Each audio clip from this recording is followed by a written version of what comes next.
Good morning, good morning, good morning. Morning, all. Good morning. Morning. Thank you for setting your alarm clocks, everybody, and joining us this Sunday morning. I'm sure some of you might normally take advantage of a Sunday laying, or not, maybe. I don't know. I don't know what that is. Don't know what that is, Kez. No, thanks, guys, and thanks, Kez, for coming on. Thanks, Corey, for coming on live from Germany. Steve, Jez, I don't think you need any introduction, but thank you very much, gentlemen. One in my top right. Looks like the kids are getting ready to go out for the day. They are. Rascals. Yeah, okay. Yeah, thanks, Rodders. Thanks for joining us. So, this morning, going to be lots of questions, I hope, I expect. We have some already that have been emailed in from some of you, the live viewers, and thanks to those of you that are in the live chat already.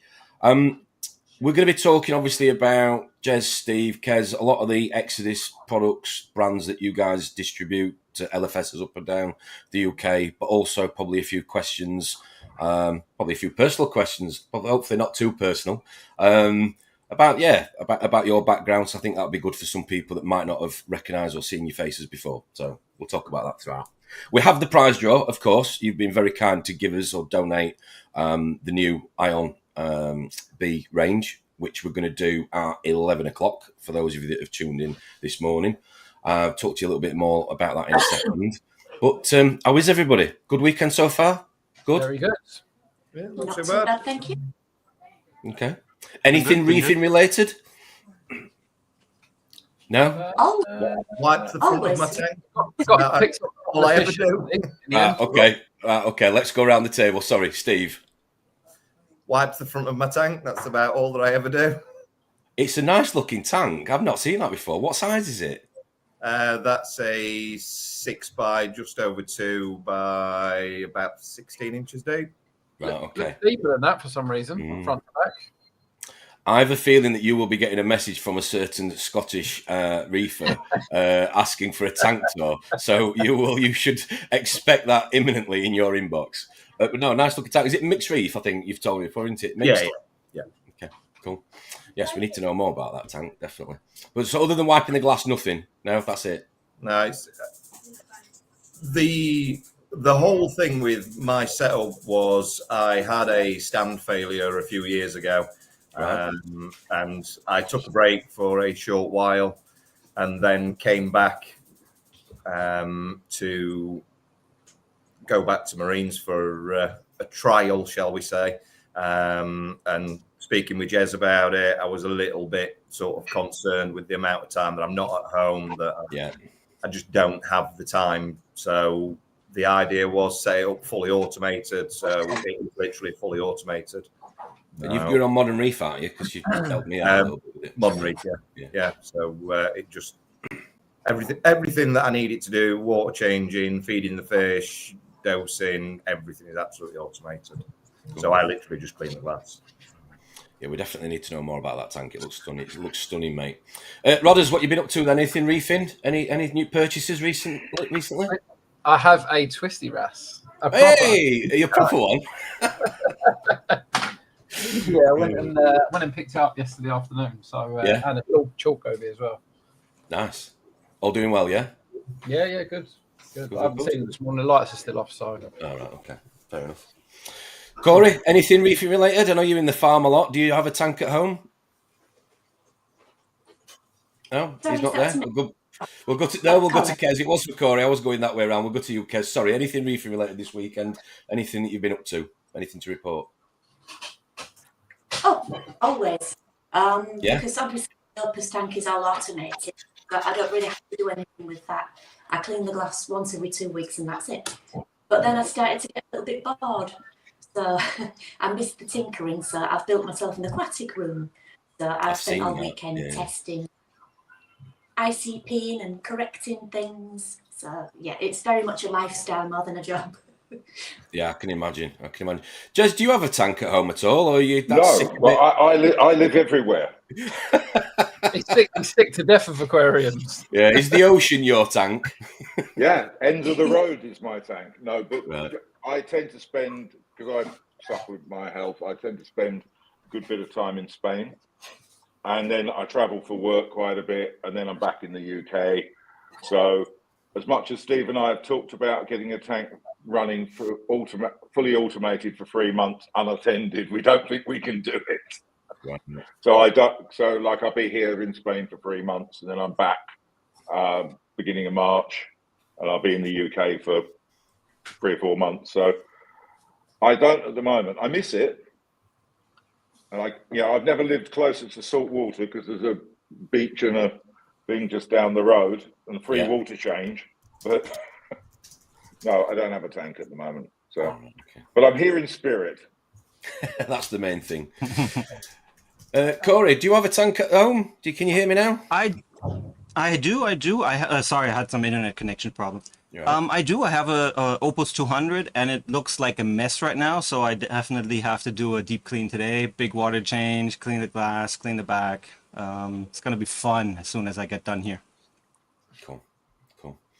Cool. You've just sent me a message, so you might as well shout it out. What do I need to do with this little bit of technology you've set me up with this morning? On the left side, chip moderator as well. Underneath, there should be a anti-spam, and just turn it off because it was already blocking a few users that were typing too fast. Right. No, it isn't on there. I'm afraid it isn't an option. I've not got that. Let's have a look. No. I'll keep looking while we're going through. All right, I'm going to jump into the comments. I'm going to jump into the comments to say good morning to all 50 odd of you, 60 of you that have made the effort to join us this Sunday morning. Thank you very much again for those that have. Lee, morning, Lee. Hope you're good. Hope we get to the bottom of your leather corals. Little bit of a cryptic. What's going on in your tanks? Hope you send the ICP off and get sorted, mate. But there may be somebody in the comments that might be able to help you as well. So throw it up there. As always, that's what people are here to do. Matty Boy's here. Morning, Matt. Hope you're good. Hope you and the missus are well. Norfolk Reefer, Matt. He came down last weekend at the Reefers Network meet at AAC. Nice to see him and his missus. Dave, or Baby Dave, he's now being called. He's in Amsterdam. Morning. We'll catch up later on. Thanks, Dave. Mo's in the house. The guy from Leicester, Steve. Yeah? Yeah. Mo Majid. Good morning, Mo. Morning. I wonder if he's actually considered looking at properties in Leicester, just down to peer pressure. Be interesting to know. Probably not with what he's invested in his house and his tank. John Boy's here. Morning, Johnny Boy. Hope you're wearing some psychedelic pajamas. I'm sure you are in Skegness. Hope you're good, mate. Hope you're good. Amanda Davison's here with us. Rise and shine, fellow reefers. Thanks, Amanda. Anthony's also with us. UK 120. Morning, Anthony. Hope you have a good weekend so far, buddy. We've got Reefy Reese in the house. Morning. A few people chatting amongst each other. Steve's here. East Coast Reefer. Morning, Steve. Morning, Steve. Tank's looking nice. Morning. Yeah. He's finally settling into his new house that he's moved his tank, and yeah, it looked good when he posted on Instagram yesterday, so I'm glad it went well, mate. Leroy's here. Morning, Lee. Hope you're good. Morning, Lee. Yeah, thanks for being involved this weekend. It's been entertaining with Liam's tank. It has. Did Lee give you a hand? He did give us a hand. Yes, Lee's been very helpful. Yeah, apart from, I'm not going to get too sort of descriptive here, but apart from the fact that he was constantly walking around, and I was always stood behind him, and his shorts just kept working their way down, a little bit like mine on Friday night. So yeah. Anyway, moving on. Let's have a look what else we've got in here. Mylot, morning, Mylot. Hope you're good. Morning. Nice avatar. Morning. That's a nice looking fish. Very good avatar, yeah. Very nice. Let's have a look. Morning, Neil. This is the only problem with these avatars. I'm trying to remember everybody's first name. Been emailing me about his tank, offshore reefer. Morning. He's in Aberdeen at the minute. What else we got in here? Let's quick flick through. Gaz is in the house. Good morning, Gaz. Hope you're good. Morning, Gaz. Looking forward to seeing you at one of the next meets. Would be nice to see you. Not seen you for a while. John B's here as well. Morning, John Boy. Morning. I think. Timothy's here. Morning, Tim. Morning, Tim. He's probably only come in for a chance to win the NIOS, and then he's going to probably dissect it and tell you what's in it. That's what he normally does with things these days. Morning, Timothy. Hope you're good. He'll have a go, Corey. He'll try. Corey. Yeah, good. Stuart. Morning. Hope you're good. Thanks for joining us as always. Oh, he's here. Reef Rondo. Morning. Morning, Ron. Shawnee Boy's here. Mr. Russell. Acro Man. Morning. Sylvester's Reef. Good morning. Good morning, Alan. Thanks again for your help yesterday. He brought a trolley yesterday that was for moving this tank that, believe it or not, was an absolute, without that, godsend. Without that, we'd have really struggled. Trolley, no? It's what they use in a morgue. Yeah, they're quality. In the morgue. Seriously. But it was absolute quality for moving that tank. Yeah, they're good. They are good. It was brilliant. Yeah. I don't want to know the story behind him buying that, but anyway, that's probably for another day. What else we got in here? Melinda. Morning, Melinda. Hope you're well. We've got Chris Gallier. Morning, Chris. Morning. Liam's made it. Hope you're good, Liam. Having a break from whatever you're doing. I don't think we've got fish and corals in yet, so that's the next step today, I'm sure. Tommy B's here from Scotland. Him and Sharon. Morning, boys and girls. Very good morning to you from Bonnie, Scotland. Tommy, Sharon. Morning to you both. Thanks for the support as always. We've got Dave's Reef with us as well. Morning, Dave. Dave Benz is here. Morning, Dave. Benji's here for you, Ian. Morning. Benji. And we've got Bristol Reefer, new one there. Morning. And we've also got Dirt Devil's Reef. Morning, Dirt Devil's Reef. Morning, Roberts. Pelagics here. Morning, Rob. Bananarama. Dennis is here. Morning, Dennis. Morning, Dennis. We've got Morning. Julie, Jupiter's Reef. Morning. Matt Walters in the house. Thanks Morning, for joining us. Harry's here. Spiritual Reefer. Very good at putting videos together. Very good. Yeah, very video talented. Quality. Well. Very talented. Well done, Harry. Yep. Well done, mate. Good. Thanks for the contribution. Murph's here. Yeah.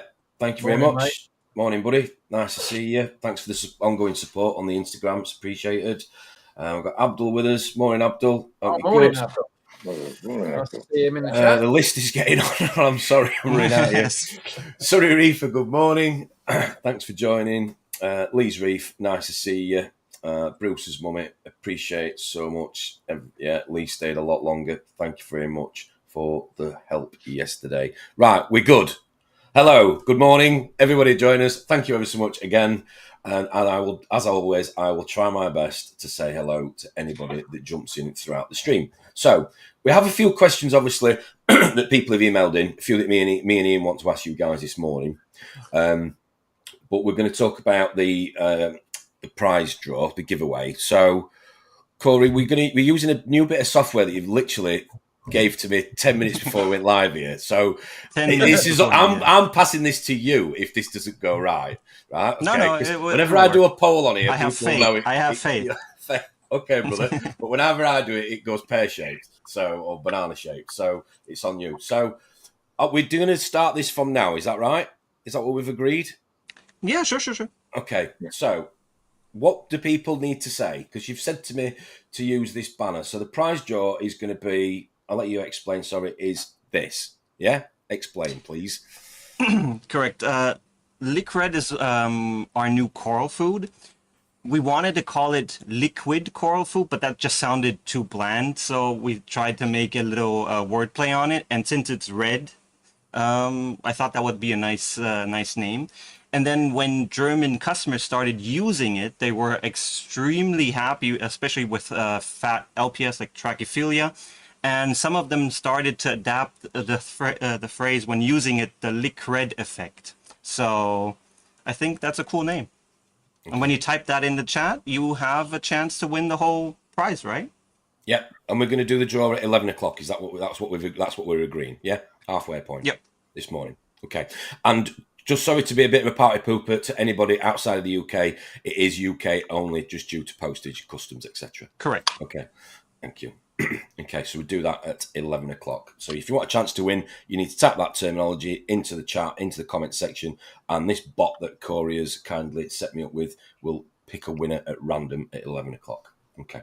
Yeah, in a few seconds, you should see on the bot the first names appearing that they posted it. Let's have a look. Takes like 30 seconds. Let's have a look. Waiting for entries. Oh, yeah, we've got one entry. Thank you. They're coming in now. Perfect. Yeah. Thanks, mate. That's good. I'm going to use that again. Appreciate that. Thank you. Okay. Let's have a look. So, right then, over to you then, Corey. Nios, talk to us about Ion B, this stuff that everybody's been talking about over the last sort of 24, 48 hours. What is it? Why should we try it? Why should we try it? Well, I think I have to go a few steps back. Okay. I've been in the industry for now about 14 years, been reefing for about 12. So the first 2 years I was doing freshwater and ponds. And about 2.5 years ago, I joined Nios. There was never really the plan for me to, I joined White Corals. There was never really a plan for me to work for Nios. But since it's our sister company, I mean, we were using a lot of products here at the coral farm, since I'm head of the coral farm.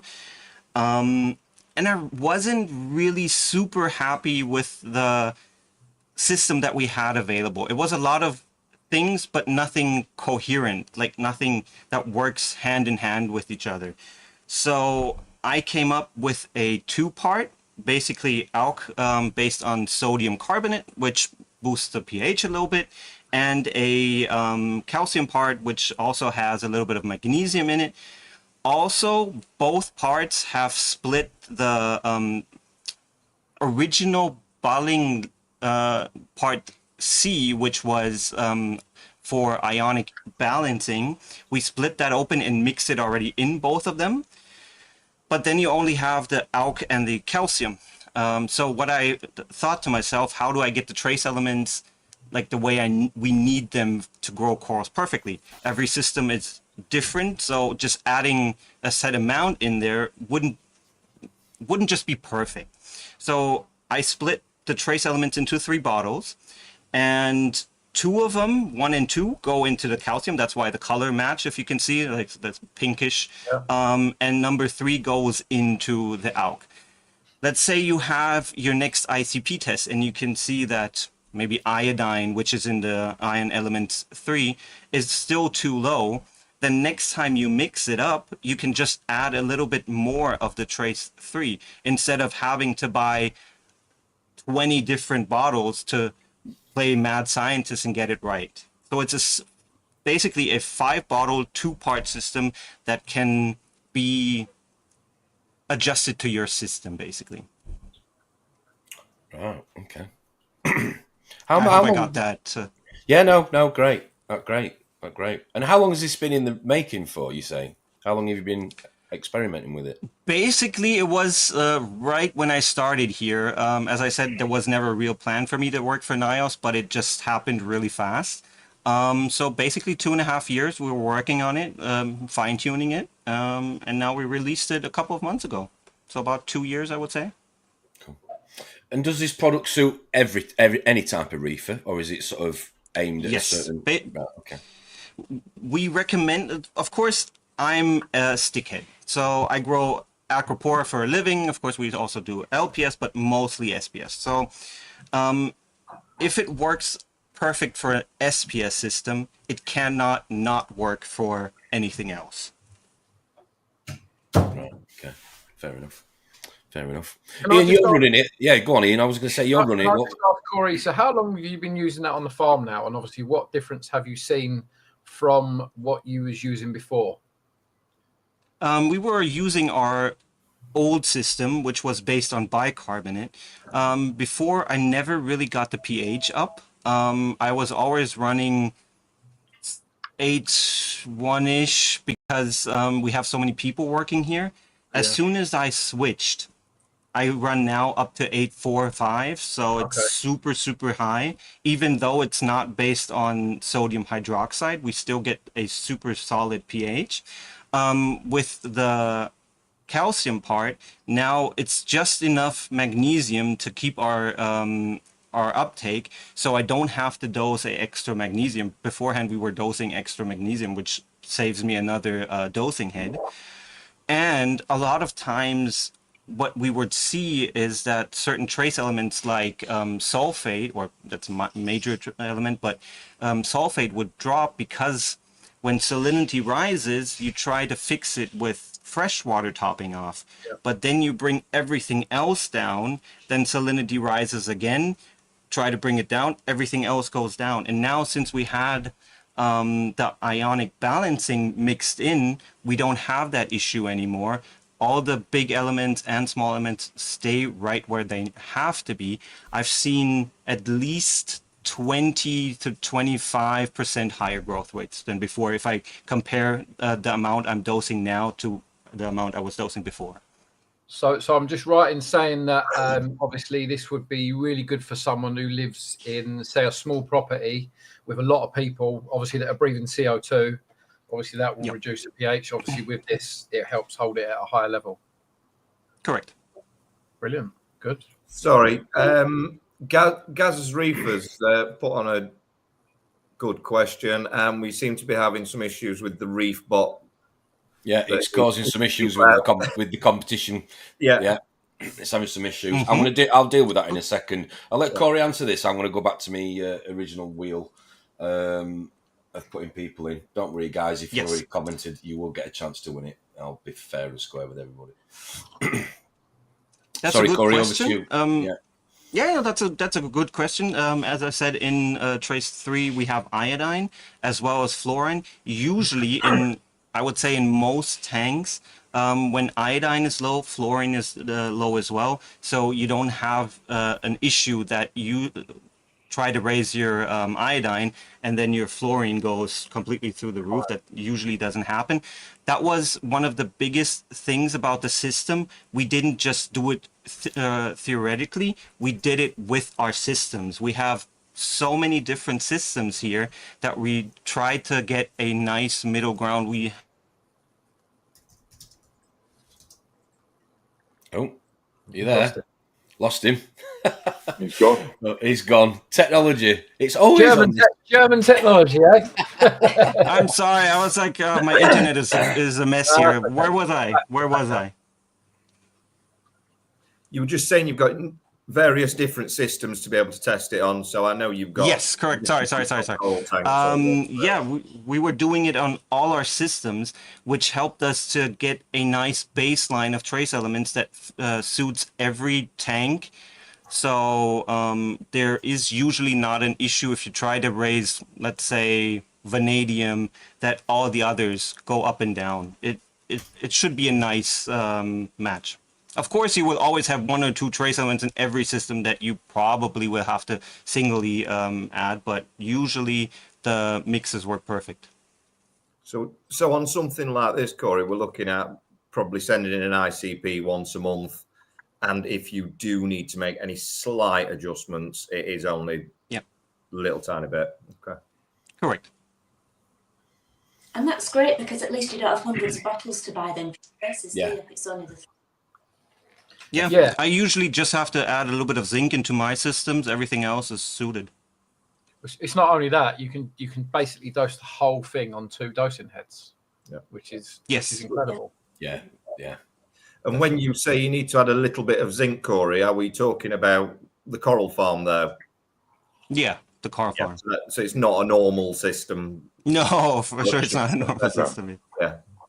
I think if no one's seen any pictures of the white coral farm, have a look at some of the XODIS videos that Steve and I shot out there, and you can, we're just covering the whole lot in the Niles videos, and you can just see like how well the corals are doing. Corey, you're doing a great job with them, and it's been running this, so it's worth looking at that just to see, because it impressed me. So. Yeah, no, I actually did message Corey last night about some acros that he's got in there that look absolutely amazing. So it's obviously working well. So you've also got these guys, haven't you, that are in the mix as well? So who are these characters? What do they do? Well, my biggest product that I personally completely from start to finish developed was the coral dip. Since I've worked in coral farms for so long, I mean, you come by a lot of different pests, and none of the dips on the market really was satisfying for me. So I basically bought all the essential oils on the market and tried for months and months to find the right mixture. People were calling me essential oil Karen because they could smell me through the whole house here. Yeah, it was fun. It is a dip that is so effective yet so gentle that people are completely baffled when they first use it. Also, side note, it smells amazing. So if your spouse won't have an issue when you start dipping corals in your house. I sent Steve a video yesterday of a customer who sent me a Duncan that was full with flatworms. They were dancing on it because they were so unhappy. And it is a dip that we don't hide any ingredient. Everything is on the bottle, so no magic juice, just pure science that works. I looked into dozens and dozens of scientific papers, not from our field, but like how they deal with certain pests for agriculture, for ponds, and came up with this solution, and it's just amazing. There is a comment there saying it's potassium based. No potassium. Sorry, is it potassium? Oh yeah, based? yeah. I will do my best. I will do my best. Sorry, to get to the comments. I'm just literally manually entering everybody that said liquid red from the minute you said it into a prize wheel. So I can't just go to the bottom, otherwise I'll lose where I'm at. So apologies. No, I felt it was relevant at that point. Yeah. So yeah, no, it's not potassium based. At first I played a little bit around with potassium if I could add it, but potassium has the negative effect that it splits the bonds between oils and water. So you could not have it inside the bottle for... You've gone again. You've gone again, Corey.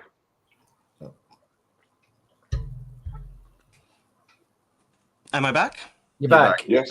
Yeah, you're back. Okay. You got this to internet where today is a mess. Potassium was splitting the. Yes, potassium splits the bonds between water and the oils, so it cannot be mixed for a long period of time. At first, I was thinking about maybe making 2 bottles, one potassium-based, one oil-based, and then having it together as a set, but that is just a hassle, and the oils alone work so good that it wasn't needed for me. I've been using it for a while. Corey sent me some over to trial, and definitely works. Yeah, I mean, I put a video up on my Instagram that showed, loads of stuff coming off that you wouldn't have even seen. So, and what sets it apart from other dips, it has a instruction on the back. Like for flatworms, you only need 50% of the normal dosage. If you know you're dipping for some big nudies, you would need 20% more than the normal dosage. So it can be extremely concentrated for people who know they're just dipping for Acropora flatworms, Euphilia flatworms. You would get a huge amount out of it, like 5 mLs per 1 liter of dip. Yeah. Does it also sorry, go on. Something that you said to me a while ago, Corey, because I am a bit of a smooth skin addict. Yes. Is smooth skins 5 mils for 5 minutes in 1 liter. Correct. Yeah. Perfect, yeah. We had a big shipment of smooth skins, and they were completely infested. Every single one had Acropora eating flatworms, and as a coral addict, I freaked out because usually every dip you put a smooth skin acro in just completely nukes them. Yep. So we did 5 mils, so half of it, because that's enough for Acropora eating flatworms for 5 minutes. And I'm happy to announce I didn't lose a single one of the Acropora speciosas, which is a testament to that dip, in my opinion. No. So does the fact that it's oil-based mean that it's not as harsh, obviously, on corals that a lot of potassium-based dips are?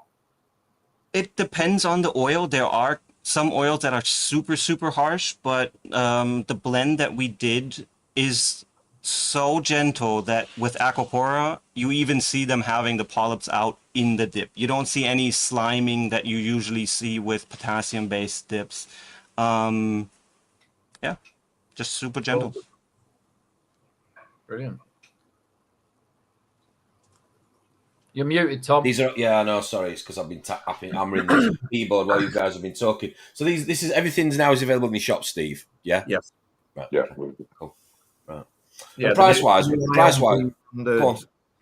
the new Ion B landed in stores, ready for this weekend, and the Coral Dip, the foods, the biotics should already be in stores about 2 weeks ago. Cool. Yeah, and then next product, right? The amino. Sorry, the amino. That was based on our original absolute amino, which hasn't been on the market for many years, and the coral nectar, which was one of our prized products. Everybody loved it. We took both of those and then added on to the recipes. We also added different types of sugars. It was quite funny how we came up with it. One of my bosses is a dentist, so a doctor of, and we looked into what type of sugars make sense in the humans. And we found a sugar that we thought may be very effective in helping corals, especially the bacteria on the corals, yet not affecting negative corals. That was the thesis. Then we looked if there are any evidence papers on that, and we actually did find something. And so we added different sugars that help the coral grow faster, bacteria grow faster on the coral, but gently. So it's a well-rounded, not only amino product, but amino vitamins, carbohydrates that basically feeds everything in the tank. We didn't just want to go for, okay, we need something that raises the polyps. We need something that helps everything from the coral up to the sponge, up to small critters that graze on biofilm. So it was our, how can I say it? A one-use product that everybody can use in their tank with any system, basically. Cool. You've been running them. Sorry, Steve. The liquid red. When you first showed me that, I was blown away by that. It stays in suspension in the bottle, so you can literally drop it onto a dosing pump. You don't have to do anything. No stirrers. Yeah. That's basically a one-of-a-kind product. I don't think any other product has done that before. When we did the amino, we basically had the nitrogen part and amino acid part done, but we wanted something that is easy to dose on a dosing pump, that you just have 2 bottles. But usually you have powdered food, so how does that work? So I sat down with a few colleagues of mine, and we found a way to get powdered foods completely in suspension, added phytoplankton, zooplankton. Gone again. Gone again, Corey. Oh dear. Is he Am coming I back? Yeah, you back. Yeah. let me try to get the different internet connection. Let's see if it works. So when first Corey showed us all of this new stuff, end of last year, I was I'm back. I was blown away that you could literally just then say, okay, so we've got 2 bottles that contain everything that we need for the building of the corals, and then we've got 2 bottles for the feeding of the corals. So a 4-head doser, and you're done. It is crazy. It is crazy. Yeah. Okay, I'm back. I hope so. It's fine. It's fine. Do not worry. It's Sunday morning. These things happen. Sunday. It's Sunday. In the house it's Sunday. Relax. Exactly. Relax. You enjoy yourself. Right. Let me just jump into some of these comments. So yeah, the bot has been killed. So you can all post whatever you want. Don't worry about that. I've hopefully entered everybody into the prize wheel, and anybody else joins and gives us that term to be participate or take part, should I say, you'll be entered in there. I think I've got everybody. We'll draw it short, or we'll draw it at 11 o'clock as we agreed. A few people chatting in the comments. So Rob's saying, So the dip says harmful to aquatic life and avoid release into the environment. How do you dispose of it after dipping? Good question. Good question. There's an MSDS that recommends like how to get rid of the dip. You usually only use a very tiny amount of it, so I don't see it being a problem if you don't use it on a daily basis to just flush it down. But there are instructions on how, because it is a certified pesticide, because that's one of the main issues we wanted to fix, that this product is a dedicated dip. It does what it does. There's no going around the bush. It helps to prevent it. Strengthens the coral. It does kill pests. We are one of the only companies saying what it does, and that's why we had to get every paperwork done. And with that paperwork comes, okay, you have to dispose of it. But in my opinion, nobody cares about adding some essential oils down the drain. Nobody would ever say anything about that. You probably put more harmful fluoride from toothpaste down than what the amount is. Probably. Yeah. But legally, we were required to have write that down. Oh, when you clean your Calquassa stirrer out. Oh, yeah. Oh, dear. Marlot's asking, how do you mix the 5 bottles into just 2 then? That's easy. You grab, let's say, this one has 2 liters. Then you grab the Ion Elements 3, and let's say I'm starting a new tank. I know that I don't have a lot of corals. I take 10 mils of this per liter, so 20 mils. Go in here, shake it through, done. Same with the calcium. Just add the amount that you needed. 1 and 2. Open it up, put it in here, shake it through. We even have a nice way that it shows how to do it. Yeah, it's very simple. Yeah, simple. Yeah, very simple. And you've been using it for how long, Mr. Rod? I know you've not got any coral, you've had a few bits. How long you've been using it? Are you using it yet? Is it long? Yeah, no, I've been using it, mate. I mean, I can't say yay or nay because obviously I've only got 2 or 3 bits of coral in, but yeah. So, but in terms of putting the 2 bottles together, like Marlot's asking there, fairly straightforward. So easy. No easy. And it's super concentrated as well. When you read exactly how much you need, it's crazy concentrated. Yeah. I'm sorry if you've already answered this, Corey, while I was adding it on the wheel, but one of the questions here is about, so Abdul's asking, going back to sort of pests for a minute on the dip, we'd love to see the coral dip works on white bugs. So from your experience, what are we covering here? What's on the nasty list? So what are we covering? That's, since we import so many corals, I get to see a lot of different pests that usually only very few people get to see all at once. So I got to test a lot of different pests. And I'm happy to say it works on black bugs, it works on white bugs, the ones that are usually on Euophilia, black bugs that are usually on Acropora. It works on, of course, Acropora flatworms, Euophilia flatworms. It works even on the new Acropora eating flatworms, so the very small ones that are very fast. Even works on them. Montipora, nudibranchs, Zoa nudies, Zoa spiders. Most dips don't work on Zoa spiders. It does. Big nudies like that eat soft corals. I use it on them. It doesn't flat out kill those big nudies. It paralyzes them. They just fall off, which usually should be enough if you dip and use a little turkey baster. But everything else.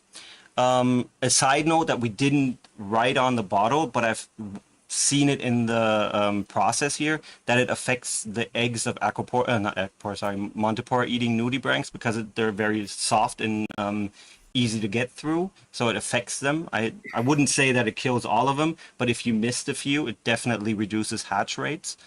I have yet to see a pest that it doesn't work on completely. At least most of them get paralyzed and fall off.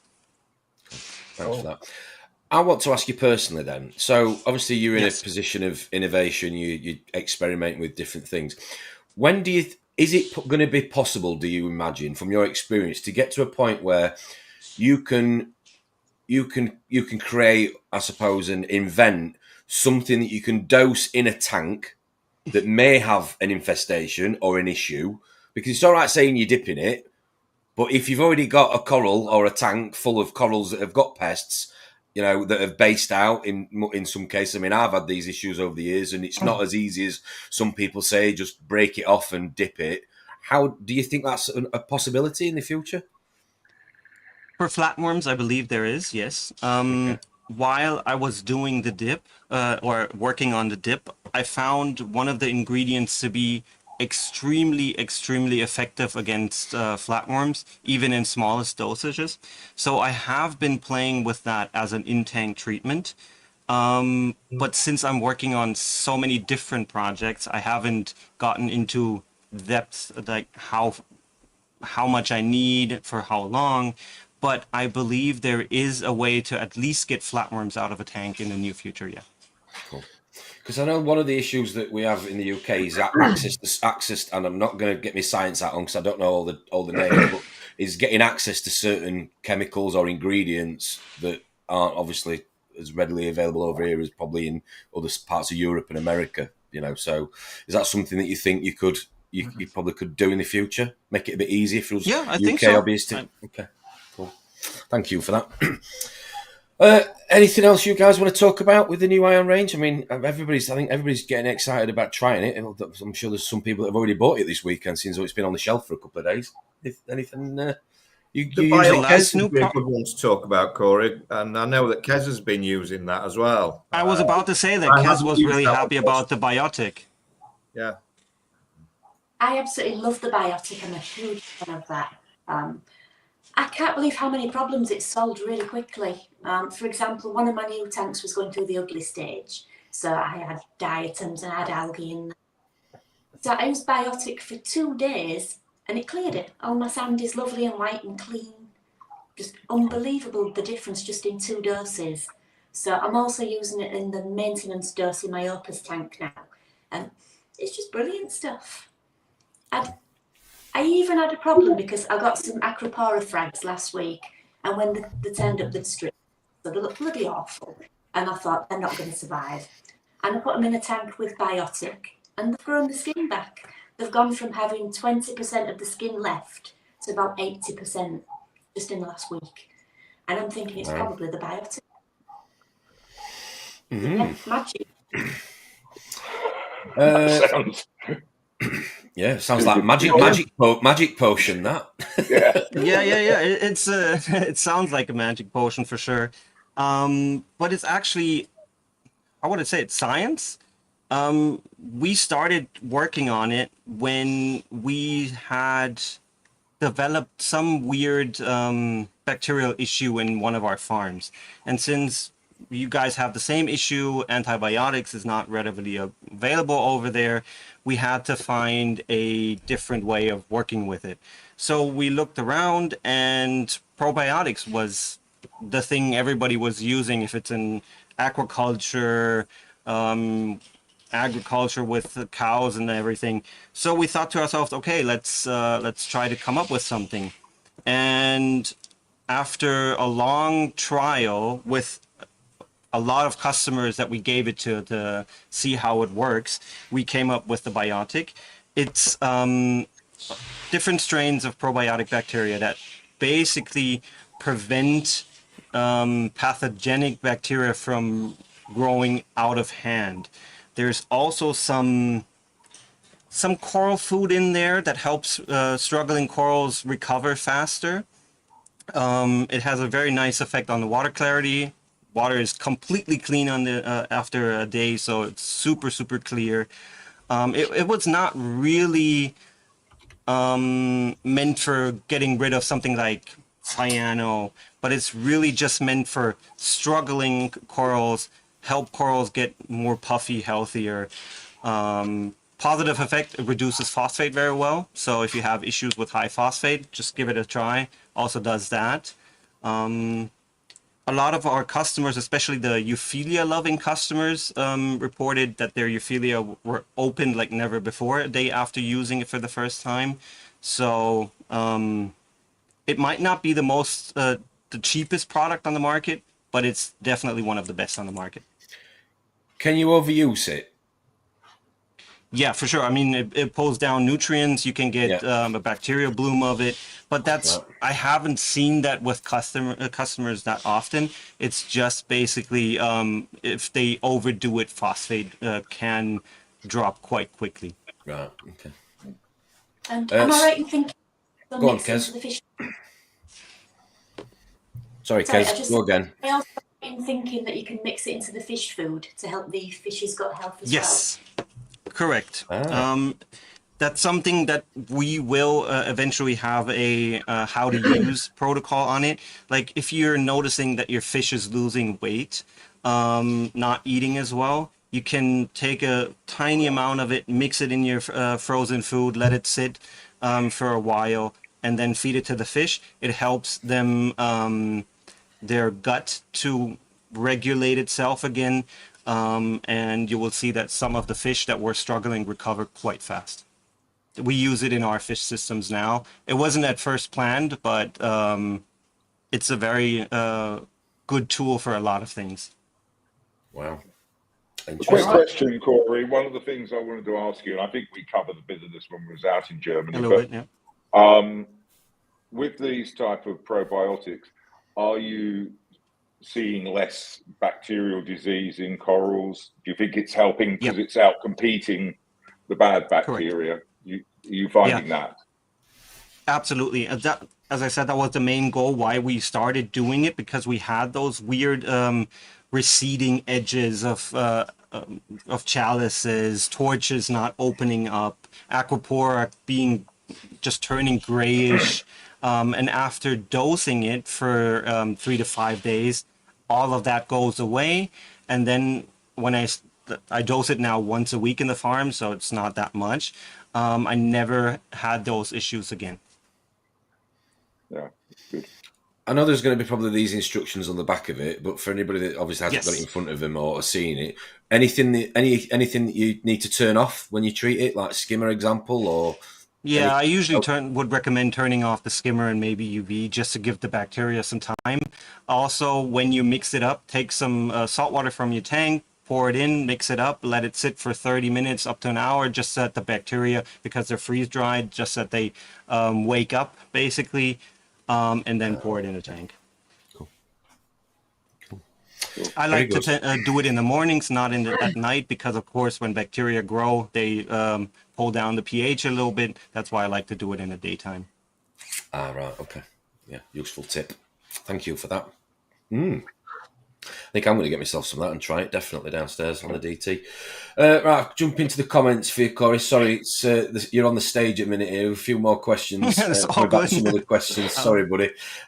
So Tommy B is asking, Corey, the mixing of the bottles you have explained, thanks. Ian mentioned it's a concentrated solution. So regarding dosing it itself, is there a calculator on your website to calculate the usage? It's not on. I don't think there is one on the homepage yet, but on the back of the bottle itself, we have a calculated dosage, how to do it. We have it on bottles. We do also need to mention that obviously every one of those elements is available in powdered form. Obviously, if you and I think it will be available. By March, was it something like that? Yeah. The issue is we're producing so much salt right now. We're just pushing the demand of our salt has gone up so drastically, thanks to people like Steve and Jez, that we don't actually have the time to produce the Ion B in powdered form right now. Yeah. Talking of salt, Gaz is asking you, obviously you're going to recommend the salt, but will this dosing system work well with other brands? Yeah. No reason. It doesn't have to be. Of course, good salt is always the basis of a good tank, but you can use any other good brands, and there are good other brands on the market. Anthony's asking you regarding the probiotic. Does this new range of products work well with Nios Back or Zero that I've used in the past for nutrient control? Yeah, the BAC is going to be taken out of the product line anyways. We have a new, it's not released yet, we're still almost done with it, a new product mix that also, like it has nitrifying, denitrifying bacteria, and sludge removing bacteria. That's one of the things I wanted in it, that it removes a lot of the detritus and sludge that usually fuels cyano. So back is going to go and the new product is going to come. Same goes for Zero. We completely redid the Zero and made it much more effective in reducing nutrients. Zero is an amazing product right now, especially for long term, but now in the near future we'll have a new product out. But right now, if you have both of the products, works perfectly together. Cool. Thanks for that. Morning, Will. Happy Sunday to you. Thanks for joining us. And morning, Hayley. Nice seeing the chat as well. Happy Sunday. That'll be good. Matt's asking you, would you recommend dosing it a new system to help it mature? Would it have any effect on that sense? Not really. It's not really back. I like to do the weekly dosage because it's not a lot. It just helps to get everything in a stable. But it's not really bacteria that help a tank to mature. It's more of an keeping it from getting out of whack. But if it's a super new tank, I don't think it's the best way. Kez had a great effect on her nasties. Like, was it brown like on her sand, and she started dosing it and that went everything away. So for that you could use it, but it's not really a tool for maturing tanks. Okay, so will it help with the level of organics then? Yes, that's a good question.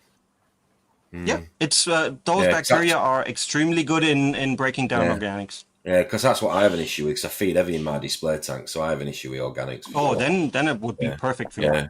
Yeah, I'm definitely going to try it. What else we've got in the chat here? Melinda's saying, very refreshing to hear manufacturers say they are good with other brands. Yes. Yeah. There's no reason to. I mean, I work for White Corals as well, and so we sell all different brands, and there is no one brand that does everything perfect. So it would be a lie to say that other brands are crap. I'm sure most reefers and you guys will agree with me. We do tend to collect a cupboard full of various bottles, latest fads, crazes, whatever they are, old and new. And I'm sure the majority of them have got the vast majority of the same or similar ingredients to one another. But yeah, no, Ron, it doesn't get rid of onions. Sorry, Corey. No. Yes, I mean with something like the Ion B, you can't reinvent chemistry. You just can get it somewhat closer to what you think as a reefer is the optimal. But especially with the foods, there is a lot of growth upwards where I think that these two products combined will blow a lot of people away when they start using it.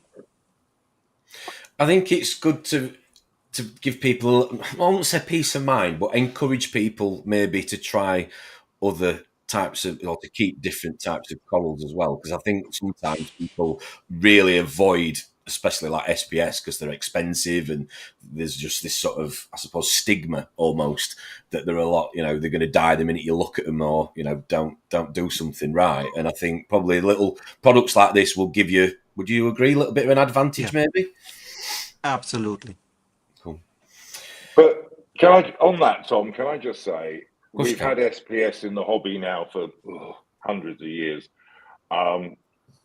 If that stigma still exists, it's a bit of an odd one, because if you look at some of the classic fragged corals that are, in most stores, the Ceratoporas, the Porcelaporas, all of that stuff grows really well, really easy, and is very fault tolerant. So if people want to start with a £10 frag in a store or something, that's where they should start with SPS. It's not this, sometimes it's made out to be this whole great, I don't want to do SPS, that's too hard. But there's so many hardy, and all the, a lot of the stuff out there doesn't need to be that specialist anymore, I don't think. No, I agree with you. I think I was talking to a shop yesterday about this, and we sort of, I mean, you tell me what you think, but I think that when it comes to certain corals like SPS, because the reefing hobby is, I mean, you guys will know more than me, you've been in it a lot longer, but because the hobby is now at a point where the technology that is available to reefers is a lot more, useful, accurate than it probably before it existed. Yeah. People are having more success with certain corals because of that. But I do also think that there is an element of, as great as Instagram is, YouTube, all these social platforms that we're all on and part of, it can also give a false expectation of new reefers in the early stages of reefing that you can literally go out and buy all this technology, and it'll look like that picture in 3 months' time that they've seen. No, I've been there, I'm not lying. It's still the technology's still not quite there. Yeah, okay. Fair enough. Let's have a look in the comments. Anything else? Is white corals delivering to the UK? No, unfortunately. We wish we could, but unfortunately, no. Thank you, Brexit. Thank you, Brexit. Yeah, stigma, Ben. Stigma. It's a stigma. That's good. Stigma. I like it. Good play on words. Sorry, Offshore Reef, I forgot to throw you this up. Is there a shelf life for the liquid? As I work away a lot, he's asking. Closed, I think 2 years. Open, I think like 12 months, something like that. Yeah, that's loads. But I mean, if I open a bottle, I usually wouldn't have it last 12 months. But shelf life, typical 2 years, and that's mandatory in Germany to have. 2 years closed. Yeah. Melinda, I would love to put Drippy through a nail stick, but I would not want to know what came off him. That is for sure. Good question. Oh dear. Okay. We're getting very close to the 11 o'clock mark, ladies and gentlemen. I have done my best to add everybody. Let me see if I can just share my screen here with you and make sure I've not missed anybody on this wheel of hopefully fortune for one lucky winner. I'm going to start at the top and I will scroll down slowly. Please shout out if you have said liquid red, and if you haven't, please enter it. You have literally got 2 minutes to get that entry in. I have manually entered everybody, so hopefully you are all in there. If you can't see yourself in there, as I've just said, please shout it in the comments, and I will draw a winner shortly. I've got another minute left on that. Okay, so then, any other plans for the weekend, reefing related, ladies and gentlemen? Anything we're going to be doing? Any water changes? Building a new tank? Anything? No? I love the way you looked at me when you said that, build a new tank. Go on, Kez. Sorry, what were you going to say? Yeah, I've decided, because I've built my little coral room, that really I need a water room next door now, because obviously I'm not big enough. So, yeah. I'm currently building a stand in there so that I can get some big water butts, so that I've got RO on one side, salt water on tap on the other side, so I can do auto water changes through the wall. So, lovely. That's my job now. Nice. Go on, Ian. Anything? Project, Kez. You do love a project. I do love a project. I just wish I got one that didn't destroy my nails. Oh, dear. Hard life. Yeah, very hard life. I'm going to draw this now. So it's 11 o'clock. Anybody enters now. Sorry, but you missed the boat because I've put far so much time into typing however many people are in this. 38 entries. So the bot started to upset some people in the comments, Corey, and stop people from commenting.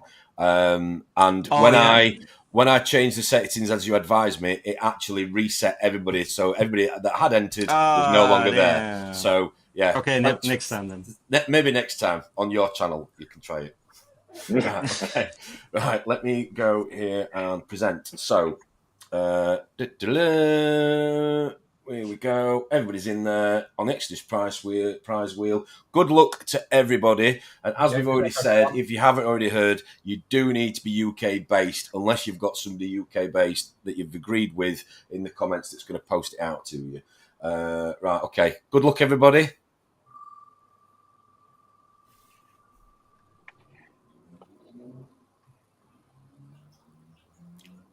Oh! Melinda. Well done. Congratulations. Well done. Congratulations. Congratulations. Well done. Tom, can you send me over Melinda's details, please, mate? I will do. I will do. Thanks, Will. Don't forget to hit that button. Yes, it would be appreciated. It would. So then, we talked quite a bit about the Ion B. Anything else you gentlemen, ladies, gentlemen, want to talk about this morning? Any other brands? No? No, we're fairly covered. I want to know. We're hobbyists. That's just some hobby questions. Yeah, let's do some Let's do some real reefing questions. Right. Well, I've got some questions but let me just go to some of the questions then that some people had already thrown in. So, you've already seen this one I told you in the green room. So, Jamie was asking, best way to run the NIOS 440 return overflow level. Who's picking that one up? Any of us? Steve? Well, I have the 300 tank. I don't have the 440, but I've got the 300. I run my water level just below, just slightly below the waste pipe. Sorry, it's a Sunday morning. My brain's not working. So it's designed to be a Herbie system. So on that, the best way in my mind is to have your main return pipe full and a tiny little drip coming down the emergency overflow. So that should keep it quiet and give you the optimal amount of water turnover through there. Yeah, that's about what mine is. And just also be aware of the nozzle as well. Just position that so that it's not blasting water away from the weir. Yep. Yeah, I think that's kind of how this one's set up, to be fair. Yeah. It's been quite easy, to be fair. Mind you, Drippy can't comment because he sort his pipes out in his Red Sea still, the wrong way around. He's been running his tank through his emergency drain for God knows how long. Anyway, Jamie also was asking, regarding MP40s now. So, positioning and flow rate of MP40s, what's the recommended? I seem to get good flow to keep waste suspended, but the overflow doesn't have the same drag pull effect as my previous Red Sea tank did. The way that I always run my vortex is a little bit trial and error, dependent on the height. So what I tend to do is I will position it so that it's literally just picking up off of the sandbed, but not getting sucking from above. So you're not getting the air bubbles coming down into the vortex, but you're picking up off of the bottom, which then should give you that circulation. Cool. Thank you very much. Couple of questions back to you, Corey, I'm afraid here. Why did it take so long to develop the salt? A question that I can't completely answer because Not I wasn't there enough. When they started. Not fast enough. I wasn't there when they started. But what I can say is, from what I've seen and heard here, it is a mess to actually make salt. You would think it's just a pinch of this and a pinch of this and then shake it up and it's salt. No. It took many years to get it where it is right now. There is no machine off the shelf that you can just buy that just does what you need it for in our industry. So there was a lot of moving parts to get it where it is now. And I think, the salt mix talks for itself as of now. Yeah. Yeah. So good things will take time. Good answer. Very good answer. I've got a question I keep meaning to ask Steve and Jez. XODIS. Yes. Where did the name come from? Extraordinary distribution. And we need a short word. But try and make a email of that. Steve at extraordinary distribution. People had forgotten what they were trying to email by the time, and so Jez came up with the XODIS. So it's not XODIS. Oh, right, okay. Very clever. It's XODIS. Yeah, I thought everybody knew what it was, and I was going to be like, "What? You don't know what it means?" I was like, "Well, the biggest problem is most people spell it like the Bob Marley album. Yeah. Yeah, they all do EXO. So that's Exodus. No, it's Exodus. But right, okay. And it was also when you're starting a business up, it's finding something that you can even find a domain name for now. Yeah. You know, definitely that works. So Right, I'm going to jump into a few different questions that we've got here for you then. So, another one for you, to Kez and Steve. Are there any new Ecotech or ATI products in development that we should be excited about? Of course, there's always something in development, but I can't. Are you going to tell us anything then? No. No. Okay, fair enough. No, we thought we'd ask. Both of those companies are developing products. I think the question is always asked, when's there going to be a new Ecotech product?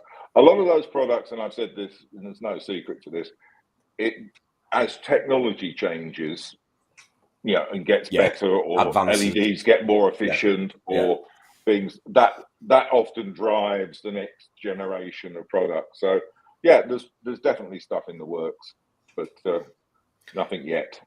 Steve, are you able to show us that product that you showed us before we went live, or not? Yes. Can we have a look at that on that note? I think that'd be a good sort of timed moment. Definitely. There's a few things we've been working on. Obviously, none of these are available yet. These are prototypes. So you're on big screen. Put speed up front. So we are looking at doing coloured tops and bottoms for replacements for the Radions. We'll show that again. That would bring it back, Steve. That was like 30 seconds. You don't want to see too much of it. It's not that rough a prototype. So these are not the finished product, but what you'll be able to do is you will be able to buy coloured, and we haven't decided on the colours yet. Jez wants pink. I'm the least likely to just to give you just to give you the colour options that people have been asking for over the years from us of the Radion. Do you want me to go through everything while I've got it at hand, Tom? Or, go for it. Go for it. Yeah, go for it. I'll put you back on big screen. There you go. Developed some filler panels to be able to use some other rolls with Inovitech. As a lot of people know, we have had some issues getting the rolls into the UK. As a company, we don't feel comfortable that we've supplied the unit and now are not able to supply the roll. These are only for the 1.0 at the moment. We are working on trying to get a resolution to the 1.7. And then we've just got some little things here. So these will come. These are useful. I like these. Say again? I like these. Yeah. So these will come as a set of 5. Return pump, light. What else we got? Skimmer. And these literally just tag onto your cables so you can see. Oh, that's pretty cool. So instead of you're looking at your power cable like I do, and you have no idea where it leads to because you've got a spaghetti junction. So in Why your do they sit so high off the cable? Say again? Why do they sit so high off the cable? Is there a reason for that? Because they fit numerous sizes. So as you look at it, look at it, that will go from 3 mil cable maybe all the way up to probably 6 or 8 mil. So that's a kettle lead that we use for a lot of things. So your set will be light, heater, skimmer, flow, and return. And that's a set of 5. And then you'll be able to buy light 2, light 3, flow 2, flow 3. Cool. Filler, UV, etc., as separates. But we just thought that a set would be a nice little start. And they're going to be expensive. I think we're talking about 10 or 12 quid for that set. Some people liking that. Brilliant idea. Brilliant idea. Very good. My favourite one, and I don't know how well I'm going to be able to show this, but this is something that we have all come up with. So we have our Trident, and we now have our Trident MP. This is going to be good. So these now sit on top of each other. Right. Well, people complain about not enough room in their cabinets. So you're literally taking up the same amount of foot space, but you have then got double the height. Something else that we're working on, I don't know how well I can show you it, but this also goes in line. So you can have this, then your first trident with the casing, then your second trident on top, and this just holds your second set of reagents, calibration solutions, and they've all got locators, so you can literally stack them up. Very interesting. Like that. That's cool. That'd be a big seller. For the man or woman that has two tridents. Yeah. Or if you only have one trident, you want a. I'm just waiting for comments about mine being in a box, but anyway. Yeah. Yeah, but you could already fit one on top of yours if you leave it in the box. True. I've got a question. Yes. The ATI Stratton. Mm-hmm. When are we going to get usable, a more user-friendly interface or app? I know it is in development. Okay. I know that too, yeah. Yeah. Yeah, because we had somebody in the UK that actually put their Stratton for sale because they were getting that annoyed with trying to set it up. And I think he ended up figuring it out in the end, didn't he? Well, I had probably that annoyed with it. Conversation with him, and yeah, he's managed to sort it out now. But yeah, he said the biggest faff he's ever had with any piece of marine equipment ever. So yeah, amazing. Yeah, I get that, but I mean they're working. The app is good for what it does, but it's not super easy to understand like a Mobius app, which is you open it, clear instructions. Once you have it down, it's a very powerful tool. I mean, it shows how much estimated par you're getting. It shows how hot the LEDs were in the last 3 days. A lot of different things that other apps don't do, but I totally agree. And I've talked to Oliver personally. They are working on it to get it done as soon as possible. Yeah, I mean, listen, an amazing light and a lovely piece of, just to look at and even functionality. But I think user interface does let it down a little bit. Yeah. Yeah, I think for me, it's how easy is it to set up? Because if it's easy to set up, you're going to go back to it and tinker and play around with it. But if it's a nightmare, you're going to want to just set it and kind of forget and not go anywhere near it again. You're scared of something going. Which really is the way it should be. You shouldn't really tinker in too much. Yeah, I agree. Set up your light how you need it, and then maybe tweak once in a while to get it perfect. But I don't like playing with my lights every day. Yeah, I think that somebody did some research on that a while ago, and I can't remember who it was, but I believe that changing the setting on your light puts your coral growth back by a minimum of 3 months. Yeah, it may make sense. That's a lot. Yeah. Yeah. I mean, they have to completely restructure the way they work, right? So it makes sense. Yeah. Interesting. I love the salt. Any chance of having it in 2 kilogram bags so it stays sealed for each 50 gallons? I used Instant Ocean previously and found that much more convenient. Oh, I think he's on about the Instant Ocean that comes in little bags inside the box. It comes in sachets, doesn't it? Yeah. Yeah. Well, we're going to be getting 10 kilo and is it 5 kilo boxes? 10 kilo I think boxes. 10 and 20. Yeah, 10 and 10 and 20 kilo boxes. So they will be smaller. What we got here? Tommy B's asking you directly, Steve. Any looking for Arca 1900 or 3800 RODI? Can't source in the UK. Can you help? Arca, I don't even know who distributes Arca in the UK. Maidenhead, isn't it?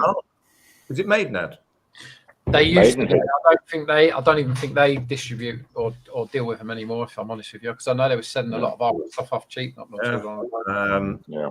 Sorry, Tommy, I can't help on that one. I don't have a clue who does that anymore. Ben's asking, any innovation on Vortex? Love them, but they haven't changed in years. How do you improve on perfection? If it ain't broke, don't fix it.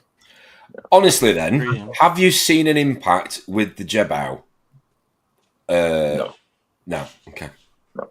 That's the simple answer. Okay. Because that went really quick. Sorry, Jez. Go on. With MP40s and stuff like that, there is innovation probably every year that you just don't see it. Right. That's software, basically.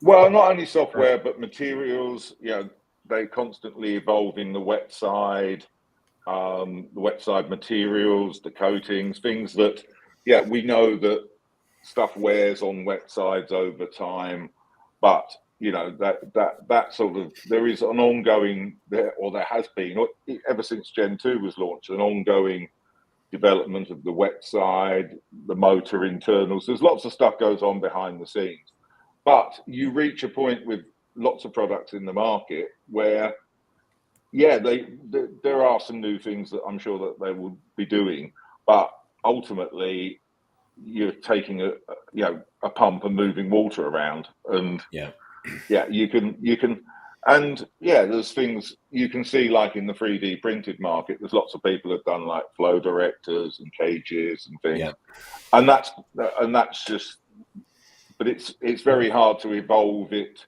I mean, the MP40 does so much flow now. It's more than enough for most tanks.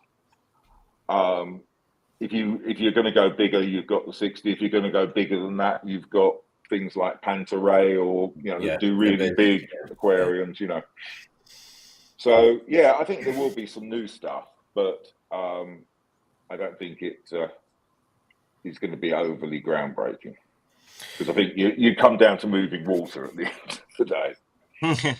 One of the things I think that we tend to struggle in the hobby with is for reefers who've bought something, and a lot of this equipment, is an investment for a lot of people.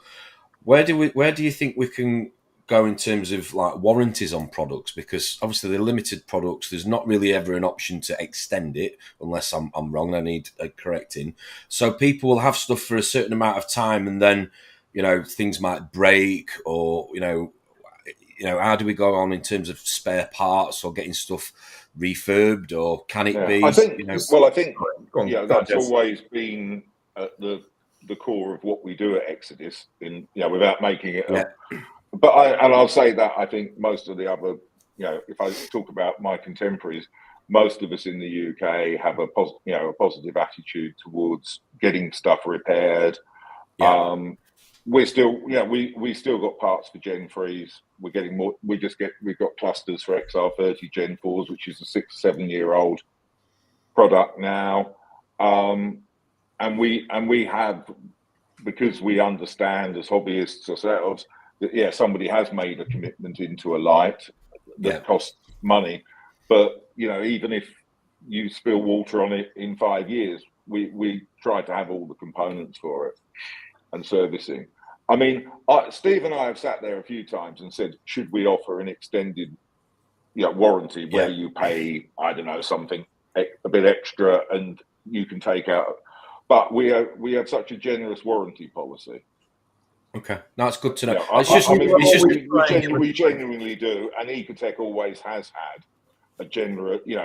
If a product's 13 months old, we're not going to go, oh well, you're a month over your warranty, or And also, they have a lot of information, in their own systems. And if they know, I mean, I had somebody send in 2 wet sides recently that were 2017, Steve, something like that, 2018. And Ecotech just said replace them, because we know that particular time period, because there's timestamps on things in the production, that we had an issue. So just replace them. And that's something that's 2018. Because I just want to try and iron this out then. So you go to people that obviously don't know this. So you distribute these brands that people are familiar with, but you're also saying and clarifying here that people can send stuff to you direct. Is that right? Yes. Okay. I know this, but just for the benefit of the audience. Sorry. We have a repairs and warranty department in house. Okay. Yeah. So Jamie sits there, rebuilding, repairing, and cleaning your radians for you that you send back in, covered in salt and hair and dog fur, and Yeah. You know. Can I send mine? No, you've got 200 of them. So somebody has. So sorry, let me just ask. So somebody has, let's say, a pump or something, you know, and it's got a you know, flashing lights or whatever that they're not sure about, and they've gone on YouTube and they've tried to correct it themselves, or they've spoke to somebody. They're still not getting anywhere. You know, they spent 300 whatever pounds on this pump. What is the next steps for somebody that's maybe listening now or watching this back? What do they do? How do they contact you? What's the process? Just either through email at support@exodis.co.uk or directly from Facebook. You can just Facebook message us, and it goes straight into the Zendesk. And Jim, who runs support for us, will pick that up, or myself or Steve, and we can get it sorted out. So they'll post you the item. Sorry to keep repeating. They'll post you the item. You will then give a diagnostic. You will give a diagnosis on what needs, if it can be repaired. So they pay for the postage, and hopefully you can repair it at minimal cost for the end user. Yeah. Okay. I mean, if we spend a lot of time on diagnostic, I'll be honest with you, we make a charge if someone says, "Oh well, I'm not going to bother." I think, what was it, 20 quid, Steve? £20. So if we diagnose the issue and say, look, this is what the issue is, would you like us to carry on and repair it? If they say no, we charge a £20 diagnostic fee. If they say yes, carry on and do the repair, we do not charge the fee. It's just covering the time. Yeah, no, I get that completely. I get that. Because sometimes we have to completely strip a radian down, take the board out, take the cluster out, try a different cluster, try a different driver board, just to say, yes, you're going to need a new driver board, or there's salt water on this or whatever. So there is that time with it. There's a lot of and we also service Tridents as well. All right, okay. Tridents. Yeah, so we've got. If you get it out the box and it needs a service, we're your guys. Waiting for that. No need. Don't you start as well. Got enough people on my case. Yeah, I need a service by the time he gets it set up. I need servicing. No, I think that's really important. I'm big on that one, because you've obviously got people who spend a lot of money on the upfront initial cost buying it brand new, but there is also a big second-hand market as well of these goods that people will buy stuff because they don't unfortunately have the budget, to buy them. So I think, I'm not saying you can, almost build them from scratch, or you probably can, but if people were to buy something and then it fail maybe 3-6 months down the line, there is still a lifeline kind of to send it into you and pay a little bit of money to get it back up and running. So I think that's a very big message, strong message that people need to realise. No, and it's that sort of.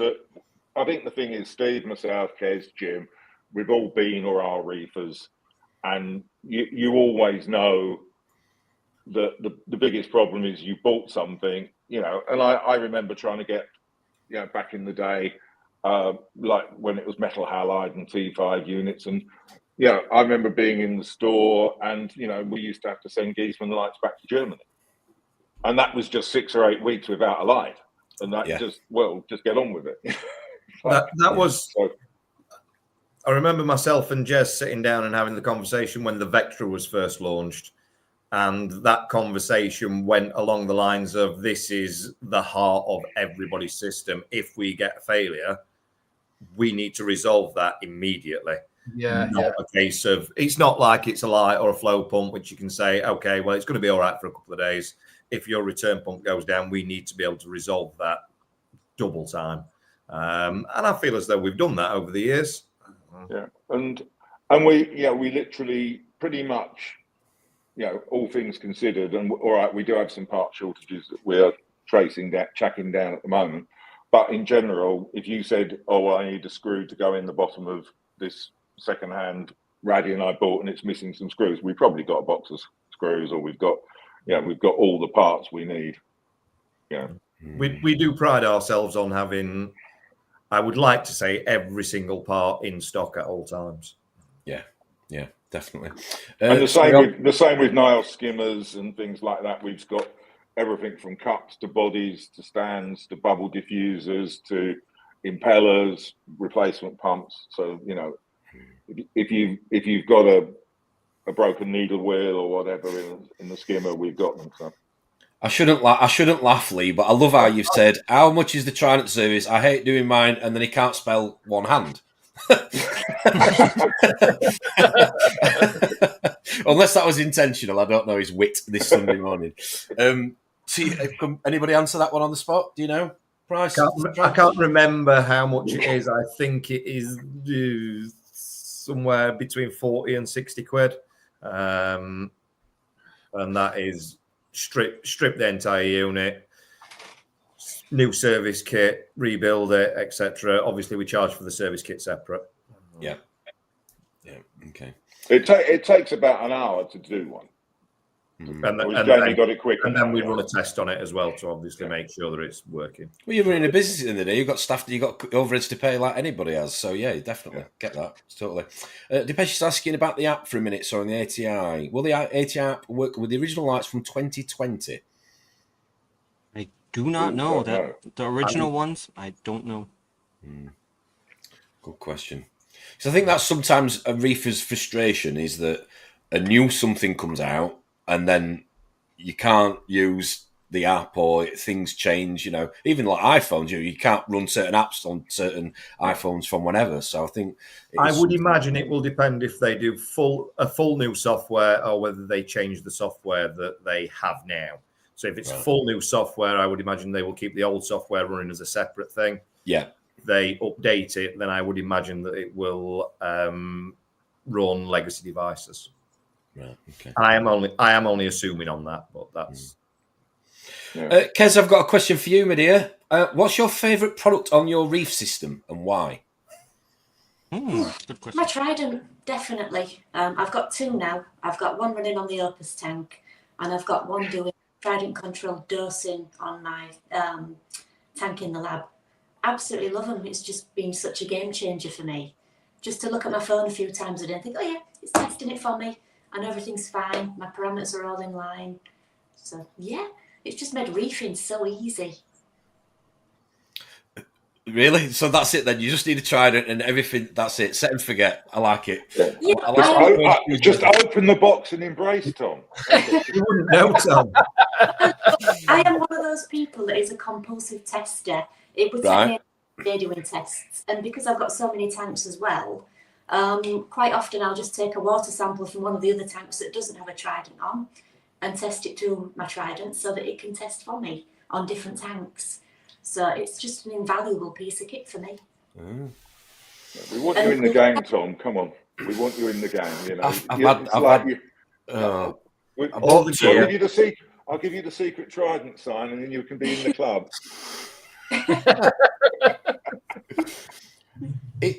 I'm not even. No, it's no. Hey, Jez, it's fine. I'll bring it. I'm not. It's this onion skin's thick enough. Trust me. There's plenty of layers behind it. That's fact.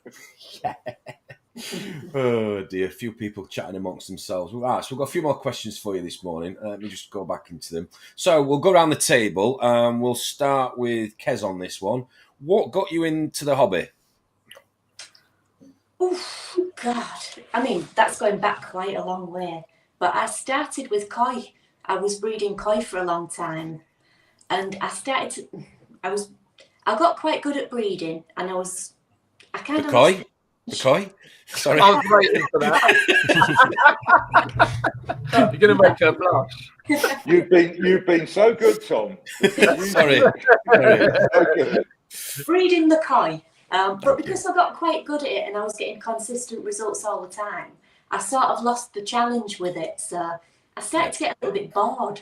So a friend suggested to me, "Why don't you try marines?" And arrogantly, I thought, if I'm this good with koi, marine's going to be easy. This is going to be a doddle. And I was completely wrong. And I was rubbish at it. And it took a long time to learn. But I think I've been around for about 20 years in the marine hobby now. Wow. So, it's still challenging. I still learn something every day. So I'm never getting bored of marines by the look of it, like I did with koi. And is that what you like about the hobby in particular? The always learning? Oh, God, yeah, because you can never know it all. Every tank is a different situation. There's always something to learn. There's always new corals that you come across that have different conditions that they need. There's different ways to test that come out every few years. Yeah, absolutely love it. Cool.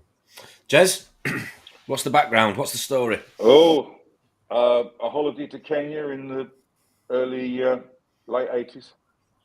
Right. And went to snorkeling out on a coral reef. I was a sailor and I'd snorkeled over coral reefs before, but that one in the national park there, suddenly that whole sort of huge great brain corals. And then I walked into a garden centre that had one scabby little tank with a couple of bits of tufa rock in it and a Condylactus anemone. And I was talking to the guy in there, and he said, "Oh yeah, it's easy this, and just under gravel filter." Wow. And that's where it all started. And then I got to doing what I was fed up with what I was doing, and then I sort of got out of, the kids grew up, and I decided I'd make the transition into working in the trade. And I've been on importing, wholesaling, distributing, retailing, done the whole 9 yards of it. But still madly passionate about it as a hobby. I still sit reading, and I like the fact that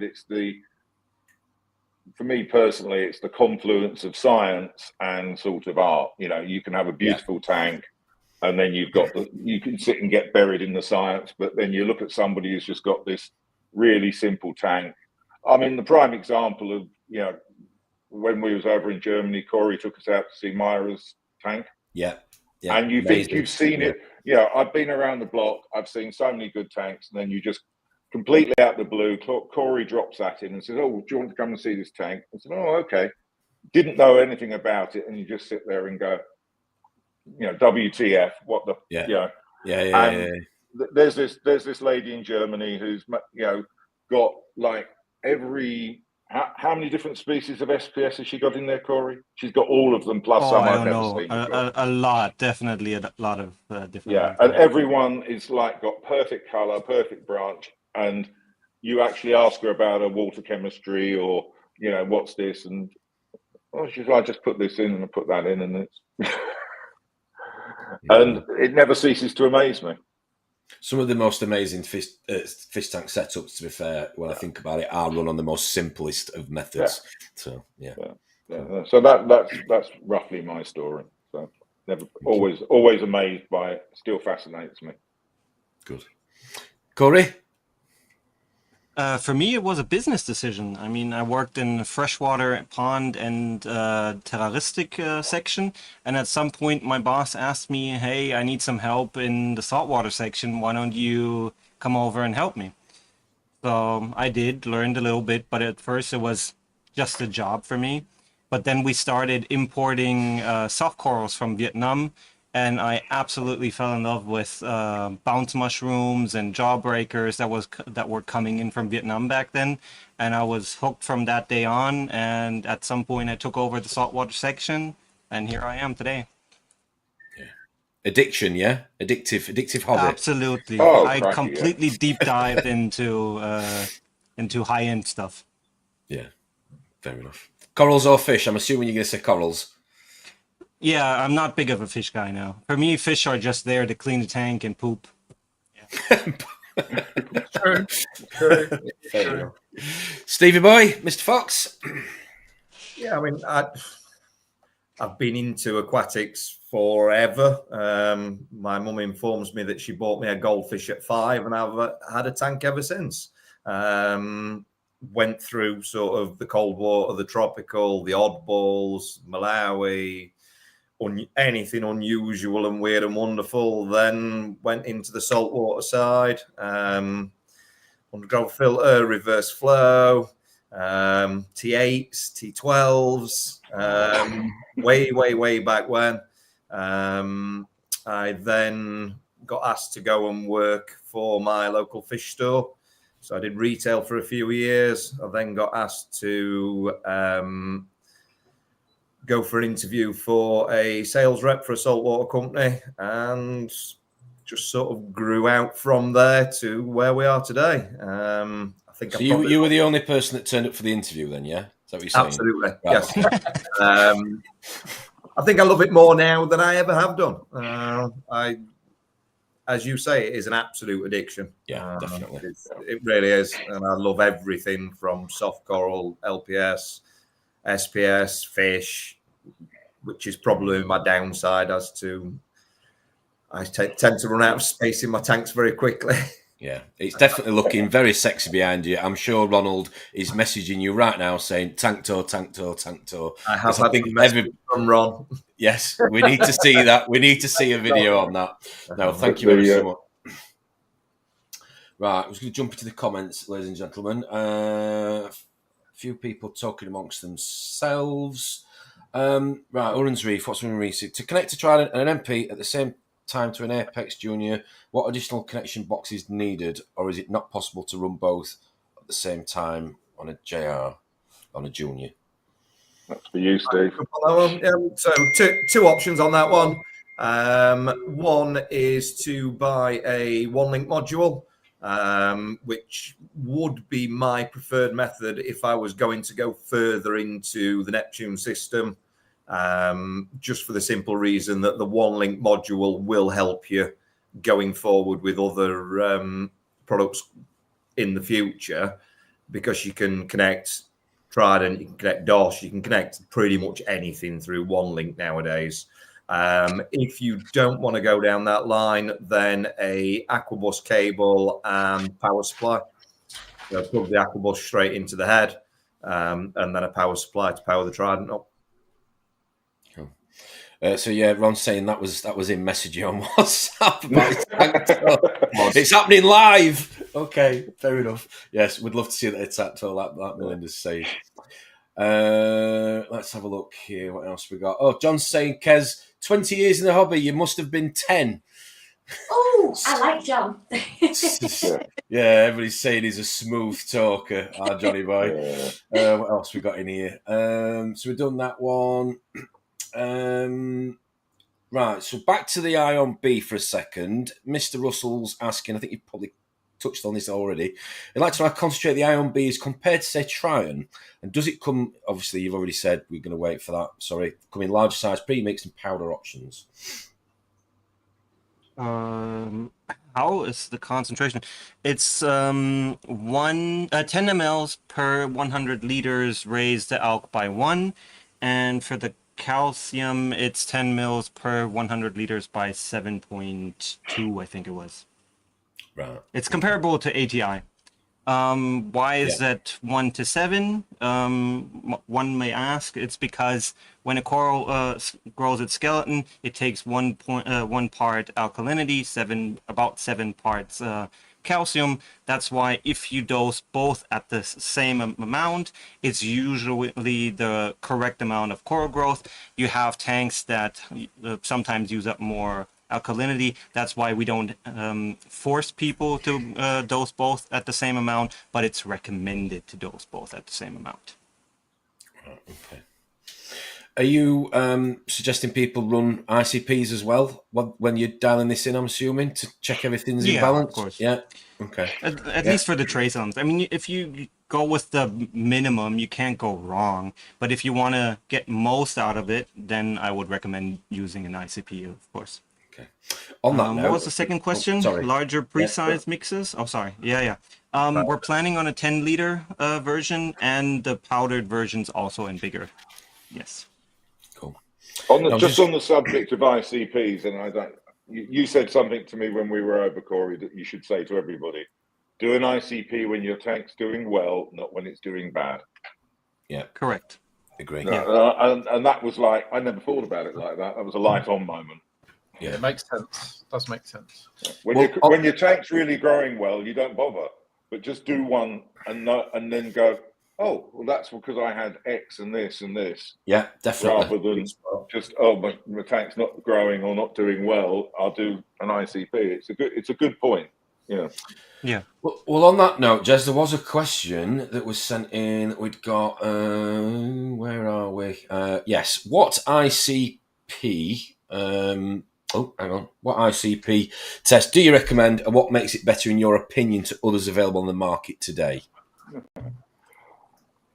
I think that's a pretty loaded question. I think at the end of the day, most of the ICPs out there that I've seen are reliable. Most of the companies that are doing it are doing it professionally.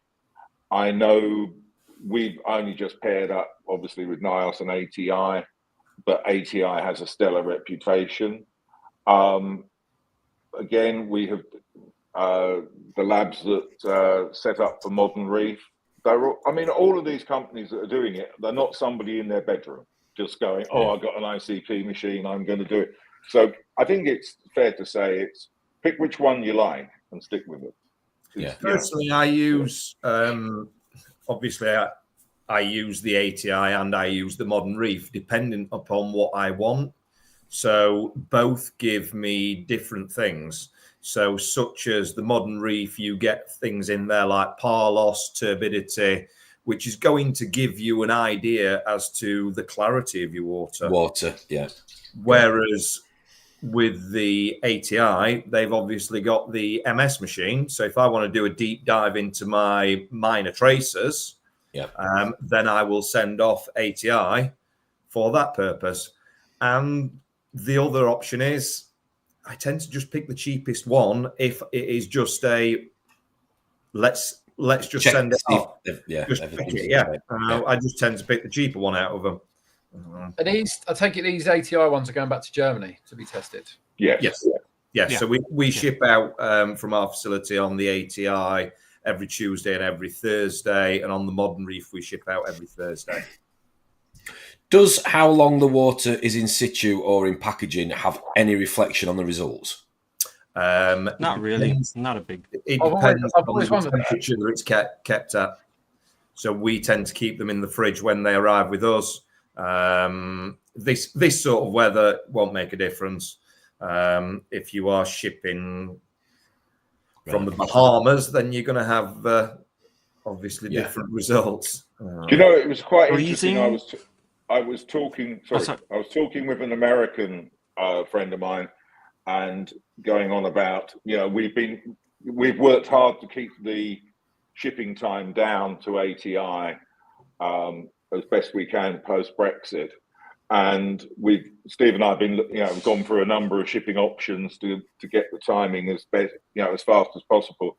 And this American friend of mine said it takes 10 days on average to get a test done in the US. Yeah, because of the geography, you don't have, you know, so getting it turned around in, you know, getting it to Germany twice a week, getting it turned around in a couple of 3 days he said that's nothing. He said we'd love a service like that. So it's nobody is spending $30-40 FedExing in next morning. So I think it's so you're going to say, Corey, it's with the temperature, there's only one issue that can happen is with when the vials are completely filled all the way to the top. So if you just close it underwater and then you have freezing, since the expansion then happens, liquid does leach out just a tiny amount, but still it concentrates everything else because the salt stayed like frozen. And then you get messed up values. That's the reason why I always recommend not to fill it up completely to the top, but maybe like to 14 mils. And then there's enough air for, if it freezes, it can expand. Perfect. Steve, there's something I wanted to ask you. Well, I'm going to ask you again because you already answered it, mate, but for the benefit of other people. The Modern Reef stuff. So I didn't know this. It makes complete sense, but the reason why the Modern Reef products are distributed in the black and the blue containers is because they need to be kept in the dark because it can damage the chemicals that are in there if they are open to light. And that's not just sunlight, that can be any light. It can degrade some of the product that's in there. Right, yeah, because the reason why I'm saying it is for the benefit of people watching that might not know that, and have probably got the big drum or whatever and poured it into It's recommended not to decant it into anything else. Container. It is better just to leave it in the container. Yeah. I take it that's the same usually vitamins and amino acids. Sorry. Usually vitamins and amino acids are photosensitive, so it does make sense. Yeah. I'll take it it's the same reason that the NIOS have put it in the dark bottle as well.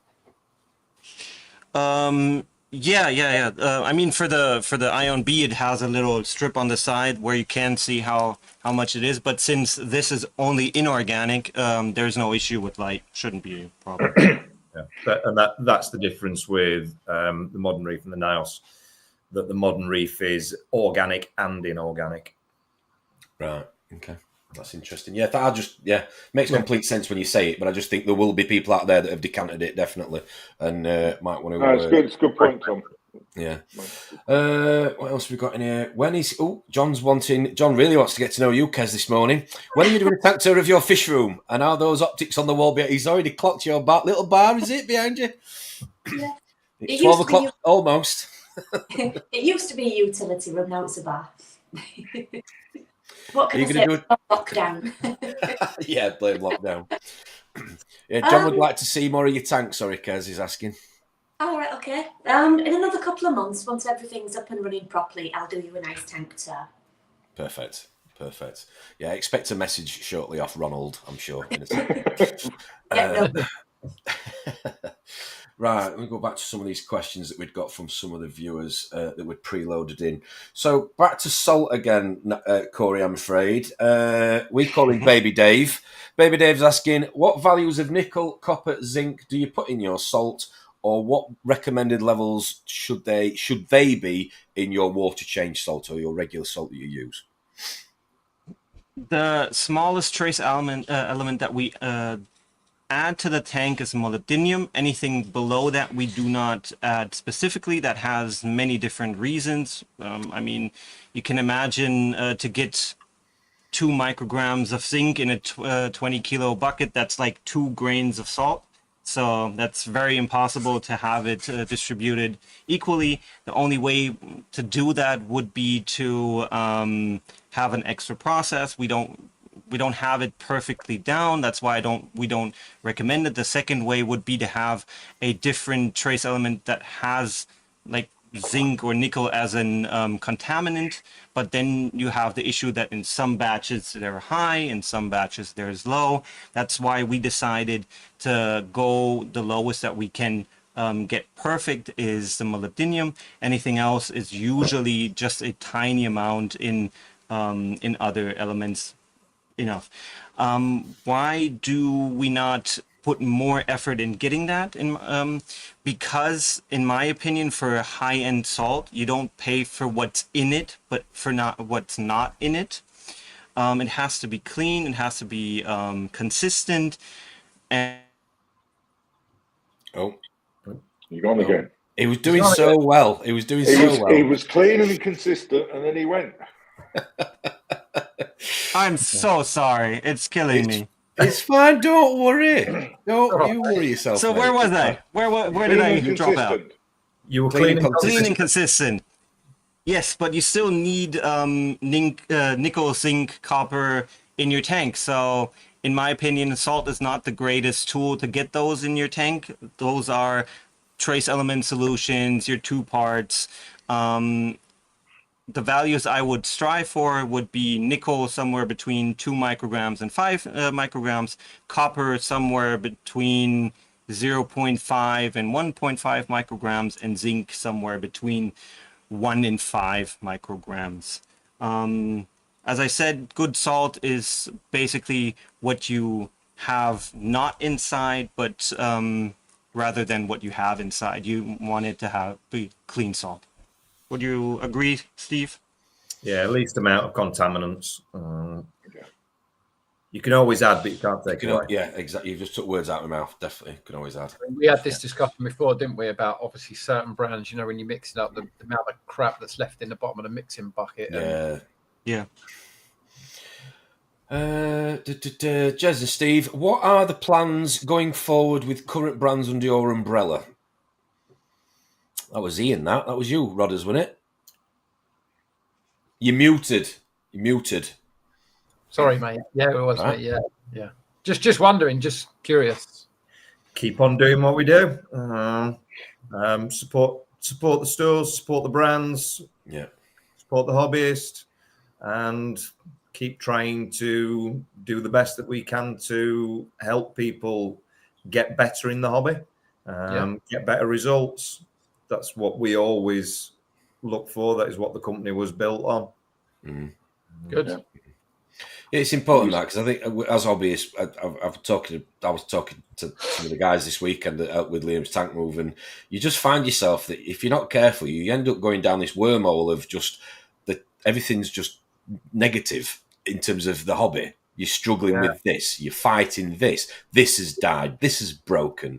And you just have to sometimes, I'm a big advocate of it. I take photos when I think my tank's looking, good, or I think I like it, because it's just good to be able to go back and go, well, and even, I suppose, time lapse it and say, look at where it was a year ago or 6 months ago and look at how it looks now. I think the point I'm trying to make is that this hobby sometimes we can, I said it earlier, we focus on perfection almost. And I think sometimes just enjoying it, and hence the network with the community, having people you can lean on and brands that you can support you. You guys obviously sending in equipment to keep it going. It's all these little things that keep the hobby going for people. I think the hobby is, as always, what we always have to remember in this is that it is our personal hobby. We are not in competition with anybody else. Yes, you can look and admire other people's aquariums, but as long as you're happy with what you're doing and where you are, so what? I can love a softy tank. I can love an SPS tank. Yeah. Everything. We went when Paul set up we went into AAC and Paul set up the softy tank down there, which is like old school, but that's not a hard tank for anybody to do, but it's fantastic. We've all got giddy about going back and seeing like the softy tank and things like that. And I think one of the two things that come out from somebody who was like old school reef keeping, there was a club, and there was YMAG and all these sort of like local clubs, and we had a Southeast Marine Club, Martin Lake and I, back in the day, with about 50 or 60 people turning up in a pub in Essex once a month for a meeting. But one of the things I've always think now with the internet is sometimes people go there to bring their problems, and it always sounds negative. Yeah. Oh, my RAS died today, my copper band's done. Because they're coming for that. But there is so much pleasure in the hobby, not just and I think it's like this Reefers network, it's about people supporting people, but that community has always been in reef keeping as long as I've been doing it, whether that was the Southeast Marine Group years ago, through Ultimate Reef, through what's happening now with social media. You see that when I always bother going to the Macnas and Raps in the States, because there's people I've known there for 20, 25 years now, and it's like, I've stayed at their houses, we're all friends. It's the community as much as anything around the hobby. Definitely. It's not just this one man is an island type of hobby.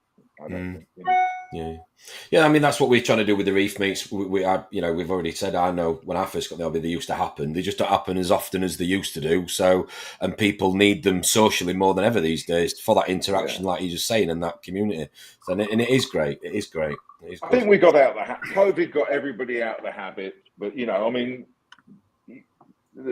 more and more, meeting up at stores used to be a thing that people did. Going way back to the STM days, we'd get, groups of people come down from the Midlands, groups come down from Northeast every year, and then, and that would be like 3 carloads, 4 carloads, and most of the time they'd be trading frags in the car park, but that doesn't matter. I think that's how I actually met you, Jez. Was me. So What, in a car park? Well, we were young then. It's like, there was this one time at band camp, Tom. That's it. I wasn't going there. At Reef camp, but no. Okay. Metal halide and T8 days. All right, okay. Yeah, metal halides. Bring back metal halides. What else was I going to ask now? A couple more for Corey, but he's just jumped off. Let's have a look. What else I got here? Any new plans with the fish room, Kez, at the back of you? You showed us, you talked about before. What are you going to be doing in there? What are you going to be experimenting with different things, or are you growing corals? What's the plan? A little bit of everything, really. I just wanted one designated room where I could keep all my crap together. Okay.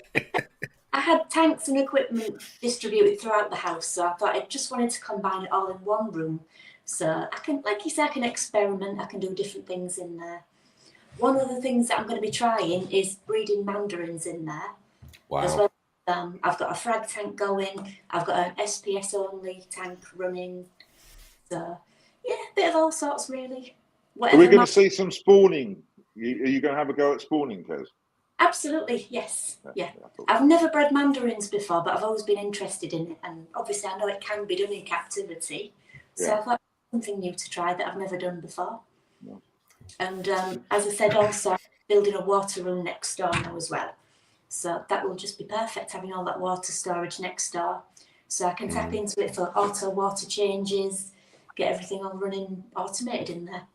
Is there anybody breeding mandarins in the UK now? I don't think so. There was a guy, used to be a guy in France did it quite a lot. I've come across quite a few papers from people in America that are breeding them. I should imagine there'll be people in the UK breeding as well. I'll have to, I don't know. I haven't seen anybody for a long time say they've got tank raised mandarins, or has anybody seen that or not? No, I've not come across. Because they do. I mean, back in the day, they do a lot better. The tank raised ones. They're easier to feed and hardier. You know, yeah. It's mostly the food. It's mostly the food. Most mandarins struggle because tanks, if you can't get them feeding well enough, most of them have a period of time where they go through the tank, they eat everything that's available in the tank, and then start to. It's important to get them adapted to. Yeah, absolutely. Well, that's why I'm maturing the gold pods and things like that. Yeah, well, that's why I'm maturing one of the tanks in there, and I'm not putting mandarins in till next year. But I've been pouring copepods and rotifers in there just to get a really nice mature tank that's full of food.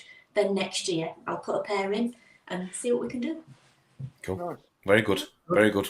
You're going to keep it updated on your socials for everybody. I'm sure everybody will be keen to watch that progress. Yeah, absolutely. Yeah.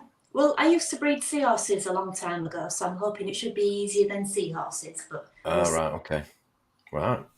Right, little scientist, biologist in there. Oh, where are you based? Sorry, whereabouts you're located?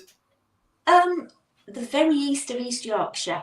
If you see the sticky out bit on the map for East Yorkshire, the place called Points, I'm just a couple of miles from there. Right. Okay. Right out in the middle of nowhere. Right. You're a fellow Yorkshire woman, then. I didn't realise that. Sorry, I do apologise, love. No, that's okay.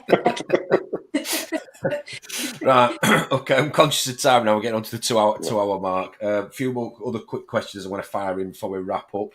If anybody has got anything they wanted to ask the panel this morning that you haven't done, please throw it in now. Hamza's saying, should I run 2 or 3 MP40s on my 4-foot tank? Want me to tell that one? Yeah, go on, Steve. Well, flow equals grow. That's what I know.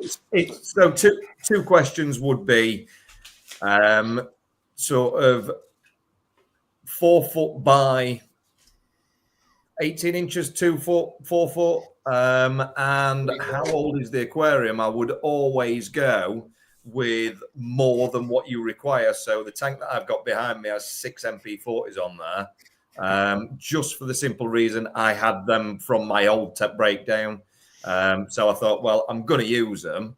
And what that gives is, as your corals grow out, you then need to add more flow because you're blocking that flow. You're getting different flow patterns in your system.